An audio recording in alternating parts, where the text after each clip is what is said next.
Volver a ti. Habían pasado apenas 5 segundos. 5. Ese fue el tiempo que necesitó su cuerpo para quebrarse. Un salto mal calculado durante una clase de entrenamiento funcional y su rodilla izquierda colapsó con un crujido que aún hoy, meses después, resonaba como eco en sus noches más solas. Claudia no era una atleta profesional, pero entrenar era su refugio. Después del divorcio, después de la muerte de su madre, después de perder el trabajo que amaba, el ejercicio había sido su único espacio donde todavía sentía que tenía el control. Hasta ese día. Hasta que cayó. El diagnóstico fue claro: rotura parcial de ligamento y daño meniscal. El ortopedista lo explicó con palabras técnicas, pero Claudia solo entendió una: pausa. Pausar su rutina, su desahogo, su identidad. Porque sin ejercicio, ¿quién era ella? Durante los primeros días, todo dolía. Pero no era solo la rodilla.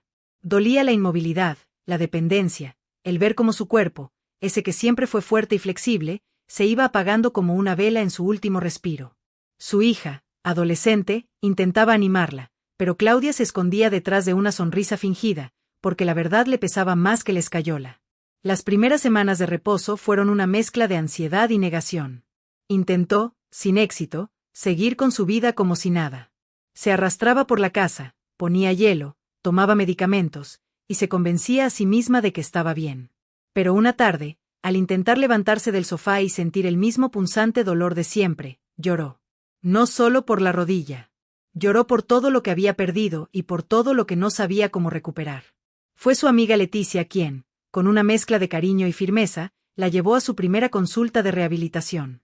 Claudia entró al consultorio con la misma desconfianza con la que una mujer traicionada vuelve a creer en el amor. Sentía que nadie podía entender la rabia que sentía contra su propio cuerpo.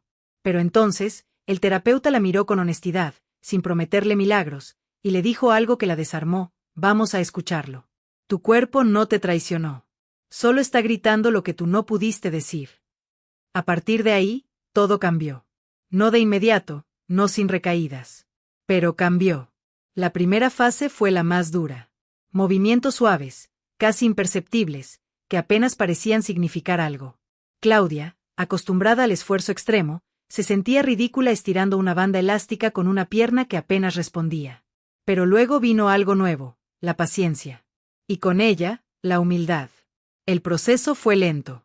Algunas sesiones terminaban en lágrimas, otras en pequeñas victorias que nadie más notaba, pero que para ella eran épicas: apoyar el pie sin dolor, subir un escalón sin temblor, dormir sin despertarse por espasmos. También aprendió a escuchar. A escuchar su cuerpo, pero también sus pensamientos. Había tantas emociones acumuladas detrás de esa lesión. Celos de su ex que ya tenía nueva pareja. Culpa por no haber estado con su madre en sus últimos días. Miedo de no ser suficiente para su hija. Todo eso, encapsulado en una rodilla inflamada que parecía cargar con más peso del que podía sostener. Un día, la terapeuta le propuso probar acupuntura médica. Claudia dudó. Pero ya estaba aprendiendo que sanar no era solo fortalecer músculos, sino abrirse a lo desconocido. Las agujas la llevaron a un lugar que no esperaba, una quietud profunda. Como si cada punto que tocaban fuera una puerta a un recuerdo guardado. En una sesión, lloró sin saber por qué.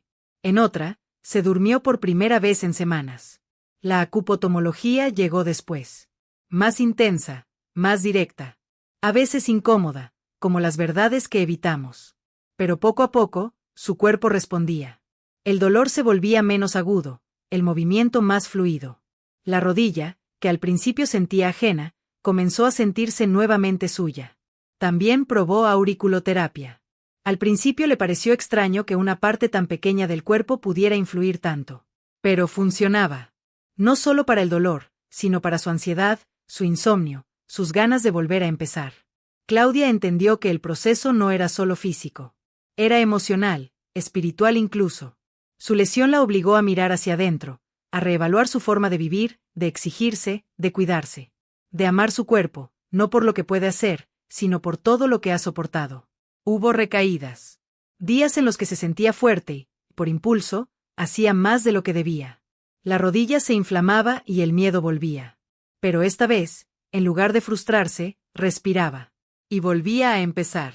Aprendió que el progreso no es una línea recta, sino una espiral que sube, retrocede y se fortalece. Al cabo de unos meses, regresó al ejercicio. Pero no al de antes. No a la exigencia ni al castigo, sino al movimiento consciente. Hacía yoga, caminaba, se estiraba. Algunas veces, incluso bailaba en la sala con su hija. Movimientos pequeños, pero llenos de presencia. Lo que más sorprendía a Claudia no era su fuerza física recuperada, sino la paz con la que ahora habitaba su cuerpo. Ya no se movía para controlar, para escapar o para demostrar algo. Se movía porque se sentía viva. Y entonces, una mañana cualquiera, mientras subía una colina en el parque, sintió algo diferente. No era dolor. Era gratitud. Gratitud por su cuerpo, por su proceso, por cada persona que la acompañó. Por haberse permitido caer, detenerse y volver a construirse desde adentro. Reflexión final. A veces creemos que sanar es regresar a como éramos antes. Pero algunas heridas no se cierran para que olvidemos, sino para que recordemos de forma diferente. Sanar no es volver al mismo punto. Es avanzar con cicatrices que no duelen, pero que enseñan. Es descubrir que el cuerpo no solo se rompe, también se reconstruye con amor, atención y escucha. Porque tú no eres solo una rodilla lesionada, un músculo tenso o una columna rígida. Eres todo lo que has vivido, y también todo lo que aún puedes recuperar.